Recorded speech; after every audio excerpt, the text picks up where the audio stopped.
Hai guys, so kita kembali lagi dalam Unpack Pokemon TCG, okay? So ini adalah episod 52, episod terakhir untuk tahun 2025. Kita akhiri dengan Scarlet and Violet Journey Together, okay? Yang ini adalah sleeve pack yang keempat, okay? So, tak tahu sama ada saya masih sambung lagi untuk tahun 2026 ataupun tidak. So, stay tune sahaja sebab stok pun kurang, harga dia pun semakin mahal. So, tak tahulah.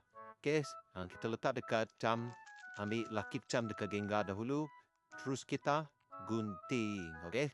So, siapa-siapa nak tengok, saya teruskan untuk tahun 2026, boleh komen di bawah. Adalah beberapa pack lagi saya boleh buka, tapi saya masih fikir sama ada saya nak teruskan ke tidak. Okay? So, kita keluarkan kad letak bawah, satu kad ke depan dan kita letak dekat Gengar dulu untuk dapatkan luck dia. Okay? So, harap-harap episod terakhir 2025, episod 52 ni ada manis-manis. Kita mulakan dengan Fighting Energy. Lepas tu kita ada Wingull, Swinub, harga seletar ke atas, Shelmet,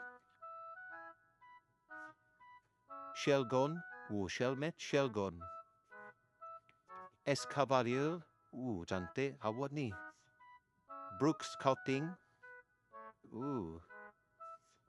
Volcarona, Reverse Hollow Ruffian,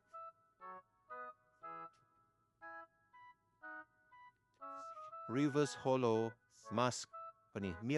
Mioscarada, Ustaz nak sebut Mioscarada, dan di belakang dia hadir dengan silver border memang tak ada apa-apa lah. Hollow Regirock sahaja untuk penutup bagi tahun 2025.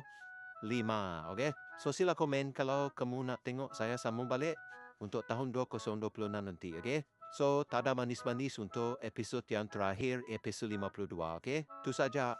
Thank you. Dan kita tengok 2026 ada sambungan ataupun tidak. Okay? So itu saja. Bye-bye.